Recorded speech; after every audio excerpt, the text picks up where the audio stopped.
Welcome back to the Divine Miracles channel, where we bring you the most up-to-date news and analysis.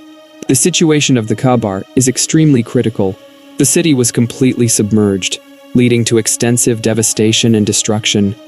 Whenever a natural disaster occurs, such as a hurricane, storm, flood, or earthquake, many people often contemplate whether it is a form of divine punishment. It appears that our collective sense of guilt for our actions against our Creator makes it convenient to interpret natural disasters as signs of retribution. Our societies have become so morally corrupt that one cannot help but question whether God is responsible for what is being described as the most severe hurricane in history. This is evidenced by the recent catastrophic storm in Mecca, which caused significant harm to the holiest city in Islam. Consequently, doubts and inquiries arise regarding the true nature of this disaster. Is it purely a natural event, or does it carry a message from God? Muslims are earnestly seeking accurate answers to these questions to ensure the safety of their community. In today's video, we will thoroughly examine and reveal the truth behind these inquiries. But before we delve into that, remember to subscribe and enable notifications so you don't miss any intriguing revelations. Mecca, the revered sacred city for Muslims around the world, witnessed a shocking incident. The city was hit by flash floods, thunderstorms, and widespread flooding, coinciding with the arrival of Umrah pilgrims. The storm caused numerous heart-wrenching scenes in Mecca. Muslims struggled to find shelter, with homes submerged in water and cars floating like debris in the river. The impact of the storm also reached the Grand Mosque of Mecca, a significant pilgrimage site. As pilgrims attempted to circumambulate the Kaaba, the iconic black cube toward which all Muslims pray, a bolt of lightning struck the Fairmont Mecca Clock Royal Tower Hotel, illuminating the night sky. This incident raised questions about why this particular building was targeted instead of another location. In response, citizens turned to social media platforms, sharing videos that depicted cars being swept away by powerful currents of water. The streets were flooded with rainwater, indicating that the sewage system was nearing its maximum capacity. The storm unleashed strong gale force winds, exceeding speeds of 80 km/h. The conditions brought back memories of a storm in 2015, which had tragic consequences when a crane collapsed at the Grand Mosque, resulting in the loss of over 100 lives and leaving hundreds injured. A representative from the National Center for Meteorology made a reference to the massive storm in 2015, which was responsible for the devastating accident. At that time, the city was preparing for the Hajj pilgrimage. The collapse of the crane has been recognized as the deadliest incident of its kind in history. A severe storm caused a large crane to topple, crashing into the Grand Mosque of Mecca. Saudi officials reported that over 100 individuals lost their lives as worshippers gathered for weekly prayers just days before the annual Muslim Hajj pilgrimage. The incident occurred due to heavy rainfall and strong winds. The wreckage of the red and white crane could be seen lying on the mosque floor, while several other cranes loomed over the scene. Images of the incident showed bodies scattered across a courtyard where the upper portion of the crane, appearing bent or broken, had collided with the multi-story structure. Despite the unfavorable weather conditions, the Hajj pilgrimage proceeded as scheduled that year.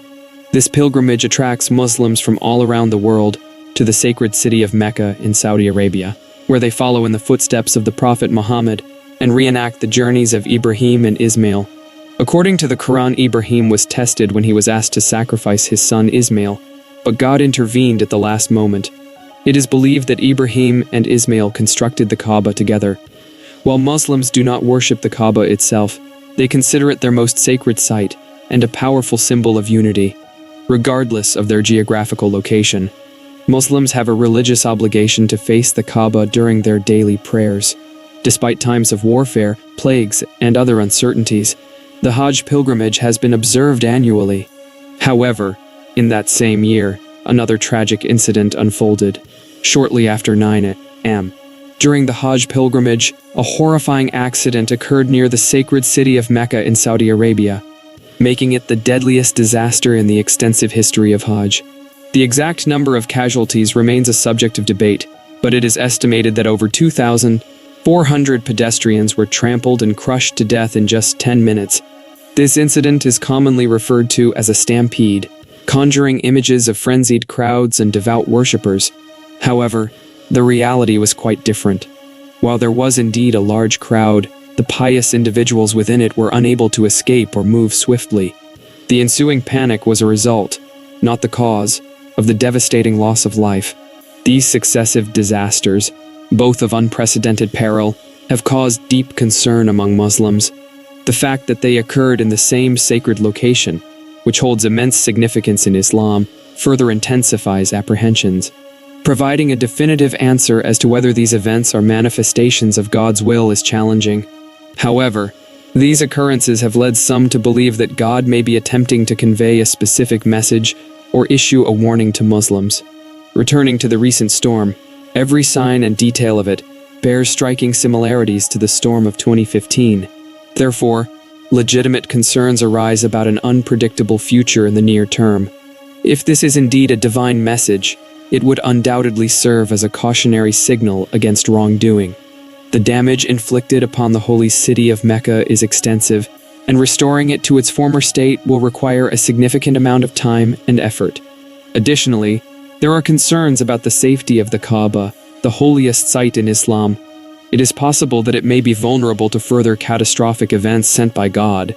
In response to the disaster, the Saudi Arabian authorities have implemented measures to enhance safety protocols and prevent the recurrence of such incidents. The government has issued instructions to address the aftermath of the disaster, aiming for a swift recovery of Mecca from this unprecedented storm of the century.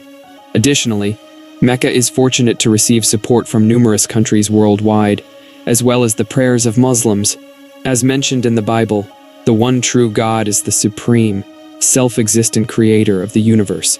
He is a spiritual, eternal, and personal being who governs the cosmos and acts according to his own will. He has the authority to punish nations and individuals in response to transgressions, abominations, or forbidden practices. In our present-day world, where certain behaviors once considered immoral are now celebrated, it is understandable that some may question God's existence, mercy, and love. However, who are we to question whether God has the right to express his displeasure against human depravity? The truth is that God allows us to go through various experiences in order to ultimately achieve a greater good. He may permit natural disasters to impact our lives, but he can also intervene when necessary. While God may use natural disasters as a means to discipline a nation or people, it does not mean that every terrible calamity we encounter is a direct punishment from him. Instances from the Bible demonstrate occasions where God deliberately chose to punish people for their sins, such as the flood during Noah's time and the destruction of Sodom and Gomorrah. In those scenarios, God had justifiable reasons for sending those natural disasters. In some cases, the hurricanes, earthquakes, floods, and acts of terrorism that we witness today could be the consequences of our own sinful actions. Eventually, we will come to recognize that everything God does serves a purpose. He blesses us, but can also discipline us in his own way. The truth is that he has the authority to do so if he desires because he is God, the creator of all things. Thank you for watching, and we look forward to seeing you in future updated videos. Amen.